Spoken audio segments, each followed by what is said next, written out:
Bienvenue sur Objectif Reconversion. Moi, c'est Julien, le cofondateur de City Life. Aujourd'hui, on a la chance de pouvoir se réinventer et de vivre plusieurs vies professionnelles. Ça a été mon cas et ça sera peut-être aussi le tien. Mon souhait à travers ce podcast est de mettre en lumière des personnalités inspirantes qui ont un jour osé changer de vie. Ces témoignages t'aideront peut-être même à franchir le cap de la reconversion professionnelle. Je te donne rendez-vous tous les mardis pour un nouvel épisode. N'hésite pas à t'abonner sur ta plateforme favorite. Je te souhaite une très bonne écoute.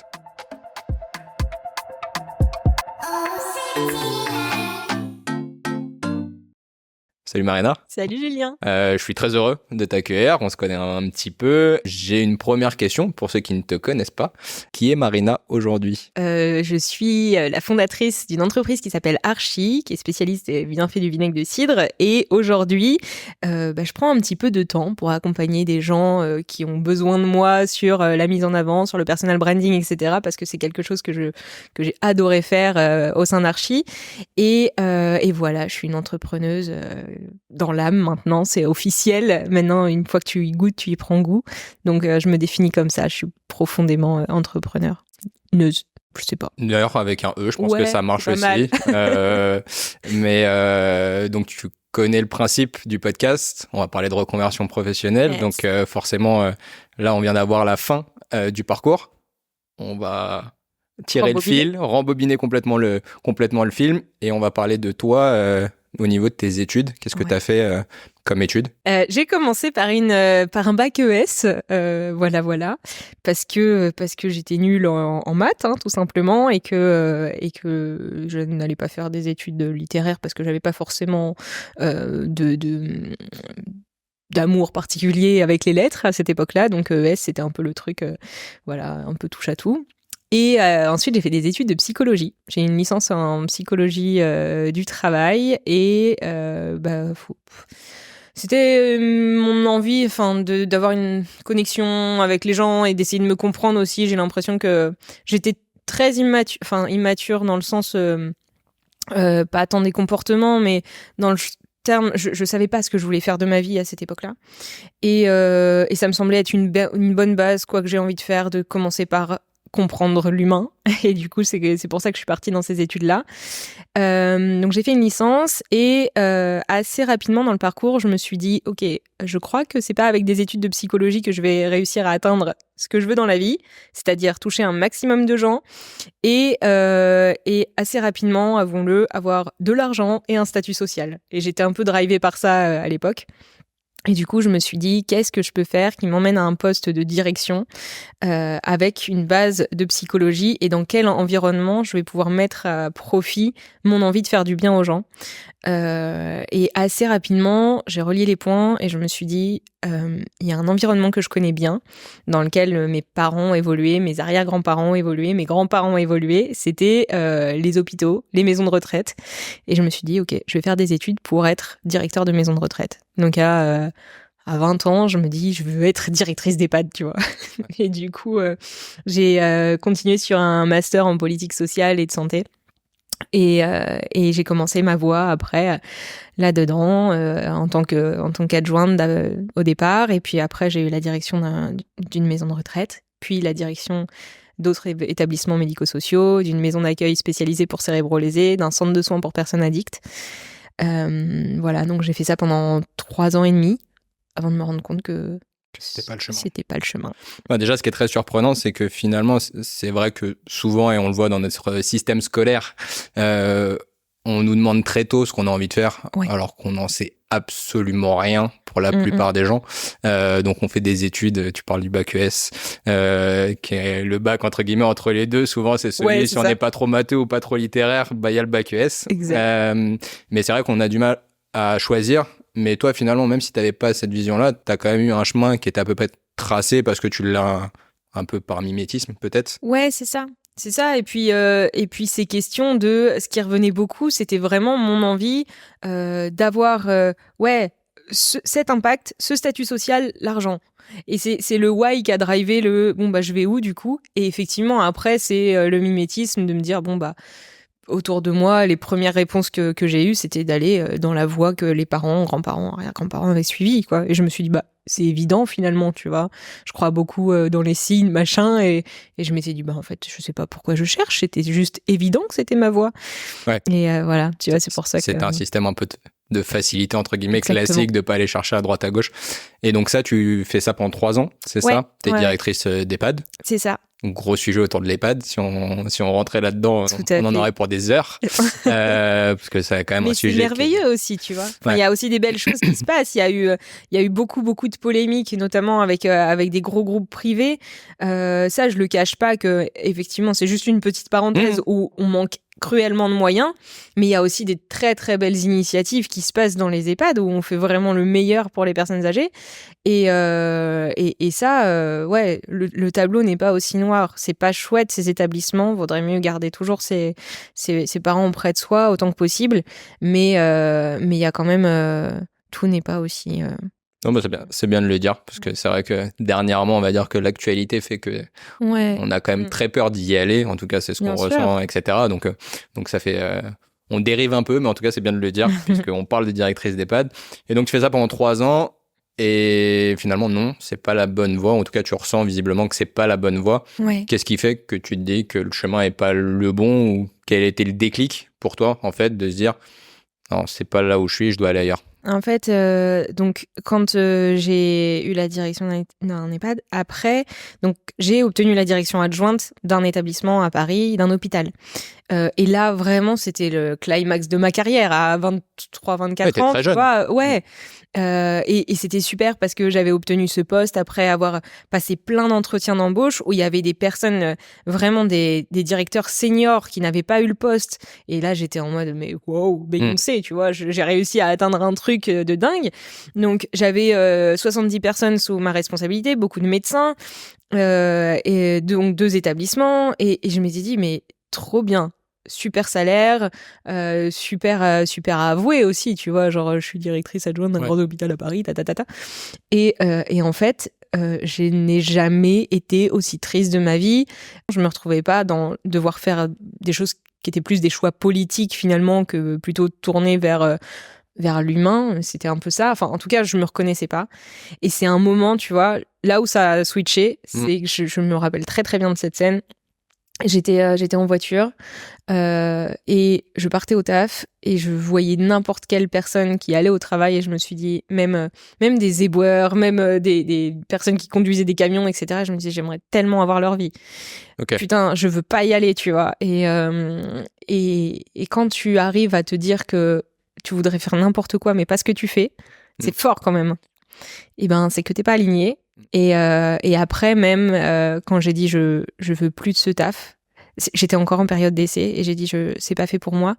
On m'a rappelé pour me dire on vous redonne la direction d'un établissement, d'un EHPAD. Et j'ai dit non, en fait. Je crois que juste cette vie n'est pas faite pour moi et il faut que je parte ailleurs. Et par rapport à ça, parce que ce que j'entends, c'est il y a 2 choses en fait. C'est le côté, en fait, t'étais pas du tout au contact des gens. En tout cas, t'avais cette notion de pas être au contact des gens. Donc finalement, l'aide aux gens, en tout cas l'accompagnement des gens, tu l'avais pas de par ta responsabilité dans l'établissement. Mais est-ce que c'était clairement ça qui te manquait, ou c'était également le fait du secteur en fait d'activité? Est-ce que ce secteur-là, c'était un secteur qui te entre guillemets correspondait pas sur ce que toi tu voulais faire? Ouais, il y avait plusieurs choses. Alors le secteur, moi je trouve toujours que je suis super sensible et c'est vrai qu'à un moment donné d'être confronté, notamment quand t'es dans un centre de soins pour personnes addictes et surtout d'un centre de soins, d'une maison d'accueil pour cérébrolésés, tu vois quand même des choses qui sont très compliquées. T'es devant la peine des familles, t'es devant les patients aussi, c'est assez compliqué et je suis super sensible. Donc déjà, je me reconnaissais un peu moins aussi dans le type de personnes qui étaient accompagnées dans ces établissements-là. Et puis je sais pas, ouais, il y avait aussi un truc que j'ai réalisé, c'est que je supportais pas le management. Moi, je suis vraiment... Enfin, je sais pas comment dire, mais entière, j'ai pas de personnalité. Tu vois, t'as la Marina du boulot et puis t'as la Marina dans la vie privée, c'est la même. Et j'arrivais pas à trouver ma place, où moi j'étais là en mode allez, appelez-moi Marina et tout, et on m'avait dit non, reste à ta place, en fait, t'es directrice. Ouais, t'as l'impression de jouer un rôle en fait, ouais, c'est ça. au travail. Et je suis pas là pour faire du théâtre, et du coup C'est jamais. ouais. En tout cas, dans ma vie pro, j'avais pas envie d'avoir cette espèce de truc de schizophrène, et en fait tout était déjà joué, et j'avais la sensation de ne pas avoir le temps d'apprendre à connaître les gens, et que moi j'étais un pion qui devait appliquer aussi des trucs qui venaient de là-haut. Et c'était pas l'humain dans lequel je me reconnaissais vraiment. Donc ouais, ce secteur, ce truc de ok, gérer des équipes, c'est bien beau à dire, mais en fait, je pense qu'il y a des profils pour être manager, et clairement, je suis pas faite pour ça. T'étais simplement pas au bon endroit, quoi. J'étais pas au bon endroit, et puis il y a quand même un truc aussi qui est assez important de souligner, c'est que pendant que je vivais cette vie-là, mon conjoint de l'époque, qui était un ostéo-kiné qui avait tout lâché pour monter sa boîte, donc s'était lancé dans l'entrepreneuriat, et je voyais qu'il taffait comme un malade, il était payé que dalle, mais il adorait sa vie, tu vois. Et je me suis dit, c'est ça que je veux, tu vois. Okay. Ne pas avoir de pression, financière, ne pas... La pression financière, ça reposait un moment sur moi, tu vois, mais... Et d'être maître de son destin d'une certaine manière. C'est ça. Et de te lever chaque jour en étant animé par ta propre la cause que tu t'es créée, et donc ça trottait dans un coin de ma tête de me dire ça a l'air pas mal d'entreprendre quand même. Et donc là, t'arrives aux fins de ce cursus-là, t'es en période d'essai, ouais. Tu te démissionnes. Ouais. Ok. Ouais. Et donc tu te démissionnes en ayant un but derrière ça, ou tu te démissionnes en se disant non, de toute façon c'est pas mon chemin, je m'arrête ici. Je sais pas encore là où je veux aller, comment je veux y aller, mais ce que je sais déjà, c'est que je dois m'arrêter à cet endroit-là. Je sais que je dois m'arrêter. J'ai pas de plan B. Je sais pas ce que je vais faire derrière. Je sais juste qu'il faut plus que je reste là, parce que ma santé mentale, elle va prendre un coup, et non, en fait, je veux être maître, donc je m'arrête. C'est une période où je me dis en fait, on a besoin d'argent. Mon conjoint ne travaille plus, on a un appartement, donc là je prends un taf où je me dis ok, qu'est-ce que je vais pouvoir valoriser de mon expérience de directrice, où je n'ai pas et je ne veux pas rester dans ce secteur-là. Et donc, je trouve un taf en tant que responsable RH France d'un groupe dans l'aéronautique. Et je fais ça pendant un petit temps. C'est cool. Franchement, job sympa. Je rencontre des gens cool, mais c'est pas le job de ma vie, tu vois. Mais c'était une petite transition. Et voilà. Mais je sais que je suis pas à ma place et qu'il faut que je parte.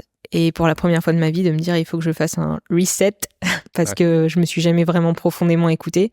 Il faut que je parte pour savoir qui je suis et ce que je veux faire, tu vois. Ouais, c'est ça, ça va beaucoup plus loin en fait que juste le professionnel. On est carrément dans l'introspection personnelle. Absolument. De savoir qui on est. Ouais. En tout cas, c'est ce que je ressens de ce que tu me dis. Et donc, tu quittes ce poste de responsable RH, de ce que je comprends. Et donc là, tu décides de partir. Faire le tour du monde. Ok. En me disant, ok, je vais le prendre ce temps. En fait, je vais prendre ce temps pour prendre du recul. De me dire, t'as tout enchaîné.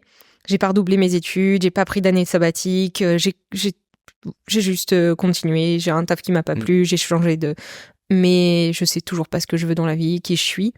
Et donc j'avais un peu d'argent de côté. Je me dis, je vais pas refaire le tour du monde toute seule. Moi qui avais toujours été aussi toujours accompagnée de mon cocon et tout, je me dis, je vais me mettre un peu en difficulté et puis je vais trouver. Et donc c'était un moment aussi de ma vie qui avait commencé à l'hôpital, où j'avais commencé à développer des problèmes de santé. Alors quand je dis problèmes de santé, attention, c'est pas un cancer ou des choses dramatiques, c'est juste que j'ai arrêté la pilule et je me suis retrouvée avec un corps que je ne comprenais plus, avec des problèmes d'inflammation, avec des gros problèmes de digestion, à plus pouvoir rien manger, avoir des gros problèmes d'acné, ce qui est d'ailleurs très compliqué quand tu cherches à masquer ton âge quand t'es dans un taf à responsabilité et que tu te retrouves avec une peau d'ado. Donc je l'ai mal vécu. Donc je dealais un peu avec ces problèmes, et donc en parallèle, je faisais très attention à mon alimentation, et j'avais découvert le vinaigre de cidre à ce moment-là, et puis j'arrive à cette période de ma vie, les points vont se relier, mais j'arrive à cette période de ma vie où je me dis, je pars faire le tour du monde avec ces problèmes que j'étais en train de résoudre de mon alimentation, etc. Et en fait, j'ai pas fait le tour du monde. Ça s'est arrêté plus tôt. Ça s'est arrêté plus tôt. Parce que, tu sais, j'ai la sensation que quand tu dois aller quelque part, la vie, elle t'envoie des messages, mais si tu les as pas lus, c'est que t'es vraiment profondément aveugle ou que tu veux les ignorer, quoi. Et donc, cette période où le vinaigre de cidre avait vraiment changé ma vie, on avait fait prendre à tout le monde, et j'étais déjà vue dans ma famille et dans mes proches comme demande à Marina son truc avec le vinaigre, la prêtresse du vinaigre de cidre, alors que j'y connaissais rien, tu vois. Et donc, je pars faire mon petit tour du monde. J'avais réservé non, mais j'avais mon périple en tête. Le deal, c'était de tout réserver quand j'allais arriver en Suisse, parce que ma famille, je l'avais courte, mes arrière-grands-parents, la branche de ma mère viennent de Suisse, et j'ai passé toute mon enfance en Suisse, dans les montagnes, dans un petit village.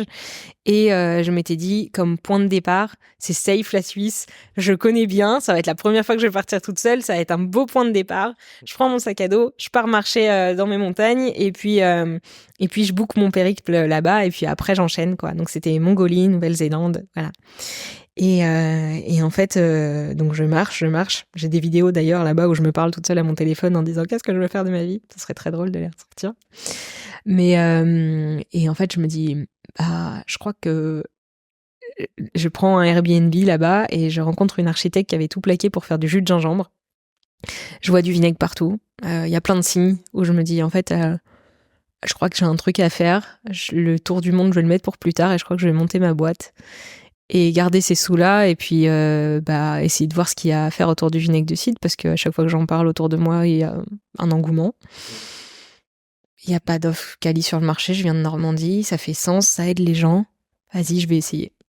Et voilà, je repars en France, et puis je dis à mon mec et ma famille qui étaient très contentes que je ne pars pas à faire le tour du monde, finalement je vais monter une boîte. Ok, donc voilà. Et donc, comment on se dit, puisque tu découvres le vinaigre, tu l'utilises toi à titre personnel, et donc tu conseilles entre guillemets par tes propres expériences que tu vis. Comment on se dit, tu n'es pas entrepreneur, t'étais pas destiné à l'être forcément. Souvent c'est la question, est-ce qu'on est entrepreneur, est-ce qu'on le devient? Comment à un moment donné on se dit go, j'y vais, je veux être entrepreneur, et en plus de ça je veux le faire sur le vinaigre, qui est un élément que je maîtrise pas encore forcément totalement. Absolument. Qu'est-ce qui fait que tu te dis, c'est au-delà des signes, le déclic qui te dit ok, je le fais? C'est d'avoir eu un modèle, d'avoir vécu avec un modèle qui l'avait fait, qui est pas un libéral, un professionnel de santé, c'est pas forcément fait pour monter une boîte. Et pourtant, il le fait, ça marche, il kiffe. Donc, c'est d'avoir eu ce modèle au quotidien qui m'avait fait dire, en fait, il n'y a pas d'obstacle que ceux que tu te mets. Et puis tu peux te faire accompagner, en fait. Lui avait été incubé, et je me suis dit, il y a des incubateurs qui existent, t'as des personnes ressources, tu peux demander de l'aide. J'étais juste profondément animée par le fait qu'il y avait un besoin d'éducation, entre guillemets. J'avais la sensation d'avoir trouvé le pourquoi je voulais lancer cette boîte. Et une fois que t'as le pourquoi, t'as le feu ardent, tu vois, qui arrive. Et vu que j'avais vraiment ce truc de c'est évident, toutes les barrières après de je suis pas entrepreneur, ces questions, elles ont pas lieu d'être. En tout cas, je me les suis plus posées à partir du moment où la décision était prise. Je me suis pas dit que j'allais pas être capable de le faire. Après, de le lancer, c'est autre chose, mais de me lancer dans l'aventure entrepreneuriale, ça, c'était évident. Oui, donc en gros, parce que beaucoup de gens aujourd'hui, être entrepreneur, c'est un phénomène un peu de mode quand même. Vrai, de plus en plus, on entend parler d'entrepreneuriat un peu partout. On a de plus en plus de gens qui veulent se lancer dans l'entrepreneuriat et autres. De ce que j'entends de ton témoignage, c'est que à partir du moment où tu as trouvé ta voie, finalement, toutes les questions, et là où tu as trouvé ce fameux pourquoi et ce fameux ok, c'est pour ça que j'ai envie de me lever le matin et c'est pour cette cause-là que j'ai envie de me bagarrer, finalement, toutes les questions un peu néfastes n'existent plus. Oui. Et donc, tu as pris cette décision, mais maintenant, il faut le lancer. C'est-à-dire qu'il va falloir aller chercher les informations, et j'imagine. Comment se passent ces premières étapes-là, sachant que toi, à ce moment-là, financièrement, parce qu'il y a toujours un sujet dans la reconversion, il y a familial et financière. Absolument, ouais. T'es dans quelle situation? T'as le Pôle emploi? Pas du tout. Donc, comment ça se passe ces débuts? Oui, j'avais fait une rupture conventionnelle, donc j'avais le chômage. Pôle emploi, meilleur sponsor des entrepreneurs de France. Donc ouais, j'avais la chance d'avoir le chômage. Mais c'était quand même horrible d'un point de vue financier parce qu'encore une fois, mon conjoint de l'époque avait, lui, pas de chômage.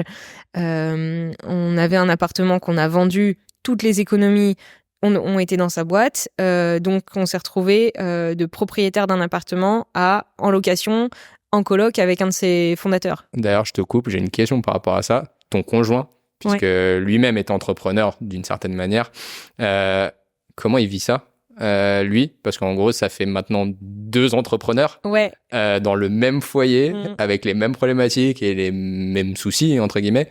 Comment lui, il vit ça par rapport à toi? Mais c'est mon ex aujourd'hui, mais qui est une personne extraordinaire et qui m'a toujours dit mais go, enfin trop bien, t'as trouvé ton truc. Et support maximal, on y arrivera, c'est pas grave, on va trouver des solutions, mais t'es animé, toi ça fait déjà 2 ans que tu m'épaules là-dessus, mais vas-y quoi, il y a rien qui te freine. Et donc c'est ça aussi, c'est l'entourage, l'ancrage, quand on te dit que tu vas y arriver, que t'es la meilleure, que ton idée est super, que tu vas cartonner, ça te donne des ailes. Donc ouais. Je pense que si on m'avait dit non mais c'est n'importe quoi, enfin chacun son tour, bah j'y serais pas allée. Donc donc c'est super important de préciser ça, c'est que ouais, pour entreprendre, il faut que tu aies un peu un environnement solide et qu'on te mette pas de bâton dans les roues et qu'on t'encourage à fond. Très très cool. Donc le lancement maintenant, t'as entre guillemets t'as l'idée, t'as le produit. Ouais.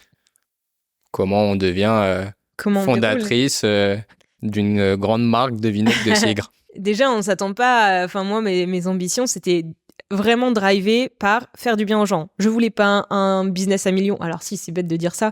Je voulais forcément que ça cartonne, mais c'était pas du tout mon but premier. Mon but premier, c'était de donner de l'information aux gens et de faire le produit le plus qualitatif qui soit. Et pour ça, donc c'est s'entourer des meilleurs, des petits producteurs. Moi, je voulais faire parfaitement sur tout le bout de la chaîne, tu vois. Revaloriser un produit qu'on connaît mal, travailler avec des producteurs vraiment engagés, des gens qu'on voit jamais parce que ce sont des petites fermes et pas des grands domaines qui fournissent toute la France. Enfin, tu vois, c'était plutôt, c'était une quête du meilleur, donc drivé par ça le quotidien. Et en fait, tu pousses les portes, quoi. T'as besoin d'une bouteille, factuellement, tu vas chercher le meilleur fournisseur de bouteilles. T'as besoin d'étiquettes, tu mets ton cahier des charges, tu vas chercher quelqu'un qui répond.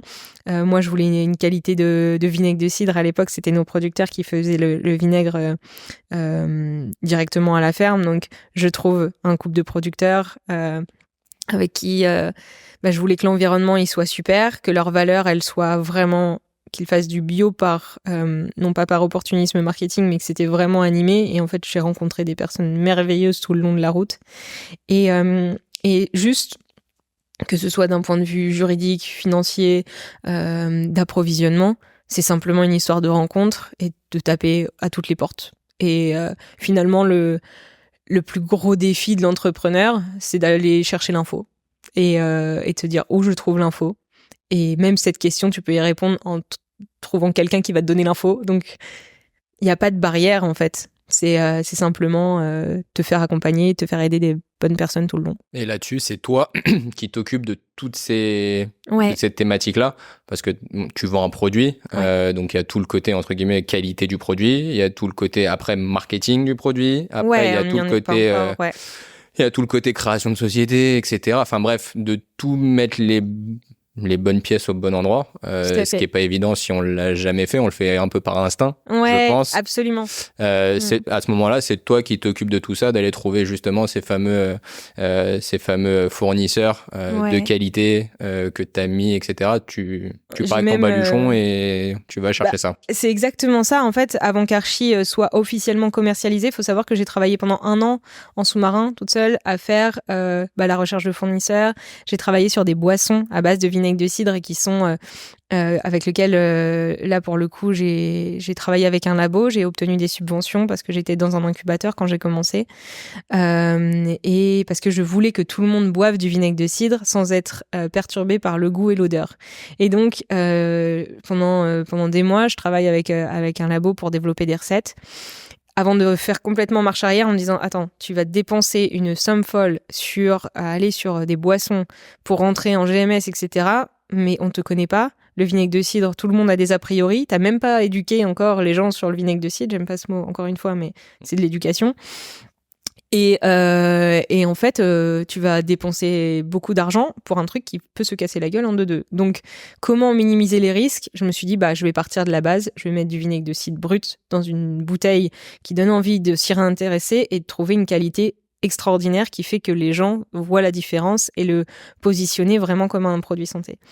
Et donc tout ça, ce cheminement, ce travail avec les labos, cette recherche de fournisseurs, elle est en amont de tout ce qui est marketing, vente, lancement, réseaux sociaux, de l'arrivée de mon associé, etc. Elle se fait, ça me prend 1 an de recherche d'infos, de moi aussi devenir l'expert du vinaigre de cidre et de mettre en place une stratégie. Donc ça prend 1 an avant la commercialisation, le dépôt des statuts en octobre 2020, lancement de la commercialisation. Je pose les statuts en mode solo en juillet 2020. Je rajoute mon associé en septembre. On lance la commercialisation en octobre. Ok. Est-ce que dans ton parcours et dans ce que tu as fait avant, des choses t'ont servi finalement dans lequel, puisque tu viens pas du tout du même domaine, mais t'avais des responsabilités, t'avais peut-être des choses ou un formalisme, entre guillemets, dans ta manière de fonctionner d'avant que t'as pu réutiliser dans la création donc d'Archi. Ouais. Ou est-ce que pas du tout, c'est vraiment, t'as vraiment été pour le coup, toi, 2 personnes complètement différentes professionnellement? Ouais, je pense que la chose que ça m'a donné, ça n'a rien à voir avec les compétences professionnelles que j'ai pu développer en tant que directrice, mais ça m'a donné une assurance et une crédibilité, notamment de rassurer mes parents. C'est très bête, mais quand je me suis lancée dans l'entrepreneuriat, on m'a dit, de toute façon, t'as atteint un poste à responsabilité, on sait que tu rebondiras, donc vas-y, go. Et même moi, j'avais une confiance en me disant, j'ai accompli des trucs avant, donc je sais que je pourrais rebondir et c'est pas grave. Ça me permettait aussi d'avoir moins peur de l'échec en me disant, derrière, j'ai un backup. Si je veux, tu vois, je pars pas de zéro. Ça m'a donné aussi... ouais, c'est plutôt la force de me dire que j'étais capable de faire des trucs difficiles. Mais en soi, des compétences que j'ai développées, non, je savais que j'avais un relationnel qui était plutôt bon, que les gens m'aimaient bien en général et que ça pouvait servir dans la vente. Mais je pense que je me suis découverte avec Archi, en fait. Ouais, t'as pas ce lien qu'on retrouve, on a pas mal de témoignages, et dans pas mal de témoignages, il y a souvent ce fil conducteur, en fait, ce lien. Toi, on sent qu'il y a vraiment une session complète entre avant et après ce tour du monde non fait. On ne verra jamais la Mongolie. Non, pas dans ces conditions, non. Enfin, en tout cas, pas dans ce tour du monde. Donc voilà, on voit une vraie différence, entre guillemets, et je pense que même, moi je te connaissais pas à cette époque-là, mais je pense qu'il doit y avoir même une vraie différence de personnalité. Absolument. Aussi, dans ta vie de tous les jours. Pour le coup, ça a été un vrai switch, non pas que professionnel, parce qu'on parle beaucoup de changement de vie professionnelle, mais là, j'ai l'impression que c'est un changement de vie global. Mais tout. Mais en fait, je te disais, la Marina directrice, elle devait jouer un rôle. Et tout comme... Enfin, tous les pans de ma personnalité ont changé. En fait, là, je me suis révélée en étant Marina Lemaire, qui parle avec les mêmes mots et qui fait... c'est ma personnalité propre que je pouvais mettre en avant parce que c'était mon bébé, tu vois. J'en parlais comme j'en parle à ma famille, comme j'en parle à mes proches. Mes clients, je les voyais comme des proches à qui j'avais envie de faire du bien, tu vois. Donc, et même, c'est très bête, mais même physiquement, j'ai changé. Même ma façon, mon dress code où j'étais la nana avec son lancel, avec son petit trench, nanana. Et maintenant, je suis redevenue l'essence, même l'ado. Mais non, mais tu vois, enfin, c'est très bête, mais tous les pans de ma personnalité ont changé. Et pareil, j'étais ce que je pensais être très introvertie, même si au travail, je devais donner l'illusion d'être une femme forte, qui a des talons qui font clac-clac. J'avais quand même peur d'acheter du pain à la boulangerie à côté. Là, je me suis révélée à être beaucoup plus à l'aise, à pouvoir prendre la parole facilement, etc. Donc, ouais, j'ai touché du doigt qui j'étais et ce que j'aimais être grâce à l'entrepreneuriat. Et donc là, on arrive au moment où tu lances finalement Archi. Donc là, tu vas devenir entrepreneur, mais également chef d'entreprise d'une certaine manière, avec toutes les responsabilités que ça implique. Comment tu vis ça, sachant que tu lances en 2020, on est en 2023. Quelle a été cette évolution finalement où ton bébé est né et puis a grandi? Comment tu vis toutes ces étapes-là? Ça s'est vraiment fait en 2 étapes. Il y a la première partie où tu mets les mains dans la... Voilà, où tu montes tout en fait, et donc tu es obligé de t'occuper absolument de tout, de la logistique, des fournisseurs, des paiements, des trucs, du développement produit, machin. On est 2. Mon associé s'occupe de tout ce qui est développement commercial. Moi, je fais toute la partie plutôt relation client. Grossièrement, il fait B2B, je fais B2C, quoi. Okay. Vraiment, voilà, comme ça. Et puis, tout le côté appro, machin. Je me révèle être plutôt bonne commerciale, à réussir à obtenir des bons tarifs. Je m'entends bien avec les fournisseurs qui deviennent mes copains. Et finalement, tu vois, ça nous aide beaucoup dans le sens où, petite entreprise, c'est post-Covid, donc difficile avec le verre, difficile avec les bouchons. Mais moi, c'est mes potes. Et du coup, ils me disent, t'inquiète, Marina, on met de côté. Donc j'ai beaucoup de chance comme ça me donne confiance et je commence à aimer ça. Et puis après, je développe toute une chaîne logistique. Grosse montée en croissance, donc je dois développer une autre chaîne et donc je trouve des personnes avec qui travailler où c'était super, mais ça me stressait à un point, tout ce qui est logistique, livraison, horrible. Donc je connais les étapes comme ça pour grandir. Je vis plein de trucs, mais je me rends compte que j'étouffe, tu vois. Genre, il y a plein de problèmes. J'arrive au bout de mes compétences. Le chiffre d'affaires, il ne fait que monter. C'est du stress qui augmente. Donc là, on fait une levée de fonds pour avoir davantage de moyens. Et on commence à recruter une équipe. Donc là, on passe à la phase 2.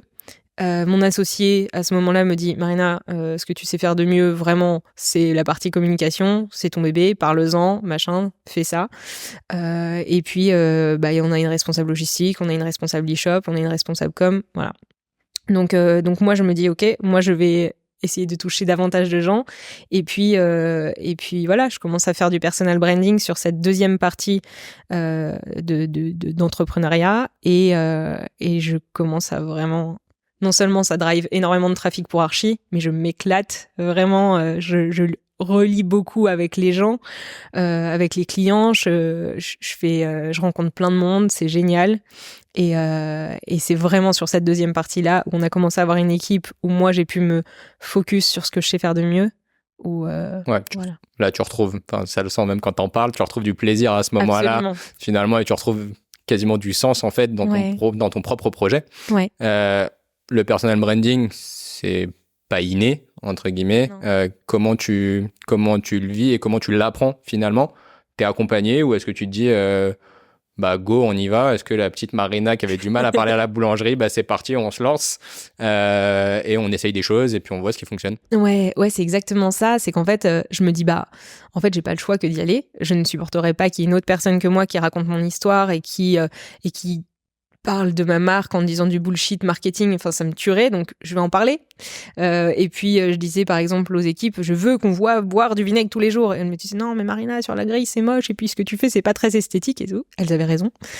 Parce qu'Archi est une très jolie marque, mais moi je suis un peu en roue libre et voilà. Et je me suis dit bon, je vais le faire sur mes comptes perso. Et donc je commence à développer mon compte perso. Donc ça c'est en septembre de l'année dernière. Et puis ma foi ça prend. En fait, je commence à faire des lives avec des professionnels de santé, à driver la communauté de mes copains qui sont influenceurs, et puis tous les jours, je commence à poster des petites stories marrantes et tout. Moi, j'adore faire ça, c'est trop cool. Je suis invitée sur des plateaux télé, à la radio, machin, ça prend, mon nom prend. J'ai la chance de pouvoir signer un livre avec Hachette, en mon nom propre, mais qui évidemment parle du vinaigre de cidre et fait une pub monstrueuse pour Archi, donc c'est cool. Et voilà. Et la force du personal branding, c'est que ça te permet de driver un trafic. Tu deviens un canal d'acquisition pour ta marque. Les gens rentrent par Marina, mais achètent du vinaigre parce que t'en parles tous les jours, et voilà. Et donc, c'est trop cool parce que c'est vraiment là pour le coup de l'humain.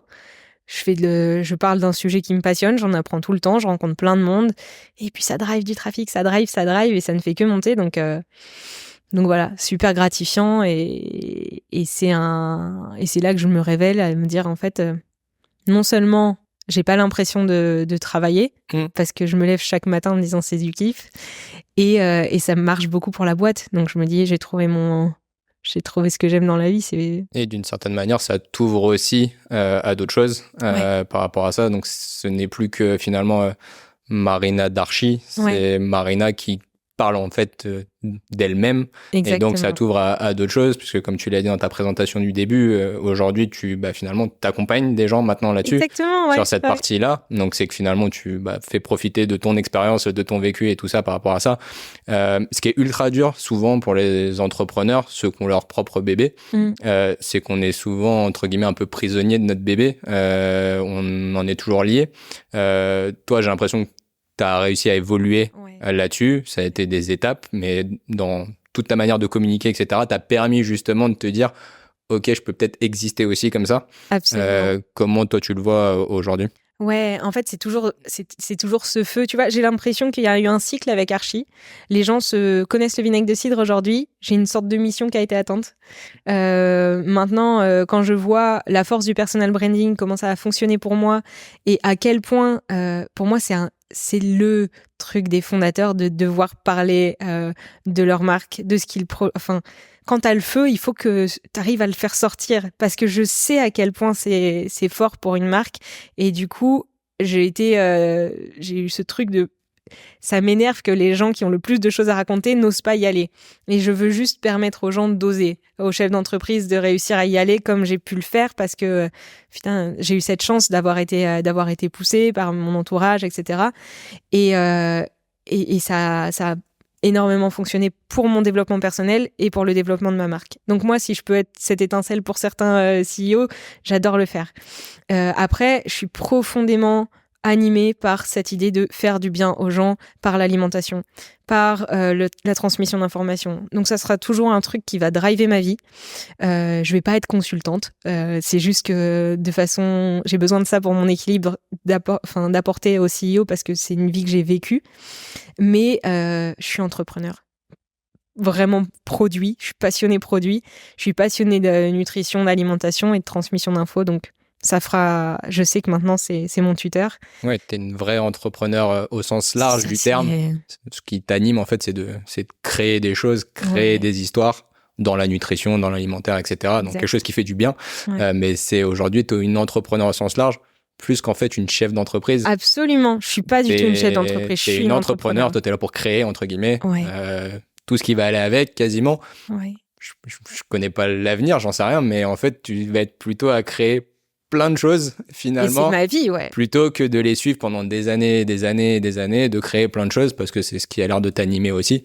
Parce qu'il y a toujours ce débat entrepreneur, chef d'entreprise où l'entrepreneur, c'est un peu la personne un peu foufou qui il regarde pas trop ce qui se passe autour, il fonce, il crée et puis voilà, faut pas l'arrêter parce que lui c'est là-dessus qu'il va et le chef d'entreprise est plutôt le truc qui te retient justement, qui retient l'entrepreneur. Heureusement qu'ils sont là. Voilà, donc c'est de trouver le combo. Toi, on sent vraiment que c'est le côté entrepreneur qui t'anime. Donc, c'est très cool. Donc, ça veut dire qu'il va se passer plein de choses pour toi dans les années à venir avec plein de créations, plein de trucs. Donc, va falloir te suivre de très près. Si tu avais un petit conseil pour revenir sur la reconversion professionnelle, puisque toi, t'es passé quand même de directrice d'EHPAD à entrepreneur. On va dire que c'est pas le pont le plus direct qui existe. Quel conseil donnerais-tu mais j'irais même plus loin. Je parle beaucoup de la vie pro, mais toi, ton parcours fait qu'en fait, il y a eu un vrai changement aussi dans ta vie perso. Donc, quel conseil tu donnerais à quelqu'un qui souhaite changer de vie pro, mais que finalement va avoir une grosse incidence sur sa vie perso? Déjà, quand tu es aligné dans ta vie pro, en fait, tu arrives à trouver des ressources pour ta vie perso qui sont bien au-delà de ce que tu pouvais imaginer. Ça te fait te pousser des ailes et réussir à surmonter des obstacles dans ta vie perso voilà. Moi, le fait de m'être épanouie d'un point de vue professionnel m'a permis de me construire solo d'un point de vue personnel et je pensais être incapable de vivre seule, je pensais tout ça. Et en fait, j'ai pu trouver mon appart seule, vivre seule, évoluer seule et me faire confiance grâce à ce que m'a apporté le fait d'être dans ma voie. Après, faut pas se mettre la pression sur le fait que mais je suis pas heureux, il faut que je trouve. Non, c'est un truc qui arrive quand tu arrives à t'écouter vraiment et pas quand tu essayes de pousser le truc. Je suis pas forcément pour les personnes qui veulent être entrepreneurs parce qu'ils voient en l'entrepreneuriat une façon d'être libre, etc. L'entrepreneuriat, ça te rend pas libre. Mais ça te permet de mettre toute ton énergie au profit de ta cause. Et la cause, il faut que tu la trouves, non pas par une opportunité de marché, parce que tu sors d'une école de commerce et que tu as vu qu'il y avait une opportunité là, parce que tu vas pas y mettre la même énergie que si c'est profondément une envie de faire du bien ou une envie de développer tel produit, enfin voilà. Donc, ce que je pense aussi comme étant le meilleur conseil, c'est jamais avoir peur de demander de l'aide, jamais avoir peur de parler aux gens. Des personnes, des entrepreneurs que t'admires, essaye de leur parler pour avoir des conseils, etc. Mais juste, t'es jamais tout seul en fait. Et on a la chance d'avoir LinkedIn, on a la chance d'avoir les réseaux sociaux, on a la chance de pouvoir assez rapidement trouver des contacts. Je te parle pas d'Elon Musk, mais de personnes qui t'inspirent. Donc ouais, et je pense, et c'est aussi la force des podcasts ou des choses comme ça, c'est que moi, ce qui m'a profondément permis de m'épanouir aujourd'hui, c'est toutes les rencontres que j'ai faites. Il suffit d'un bon mot, au bon moment, au bon endroit, avec le bon canal, et ça te change la vie et tu te poses plus de questions. Donc, multiplier les échanges pour réussir à tomber sur ce... C'est clairement l'objectif de ce podcast, c'est de faire parler justement des gens qui ont eu des changements de vie, en tout cas qui ont des parcours tous différents, et de pouvoir, si possible, justement, d'avoir cette bonne phrase, ce bon mot qui va faire écho chez les personnes qui vont nous écouter ou nous regarder, parce que je pense que c'est ce qui est vital, c'est ce qui va permettre d'avoir un déclic chez quelqu'un. Il suffit d'un rien. Donc, donc voilà, donc c'est grâce à ça et grâce à ce podcast et grâce à vos témoignages et le tien en particulier. Donc voilà, merci beaucoup. Merci Marina, à toi, c'était trop pour ton témoignage. Merci, Génia. Et puis on va te suivre alors. Avec plaisir, suivez-moi. Plus on est de fous, plus on rit. À bientôt. Salut.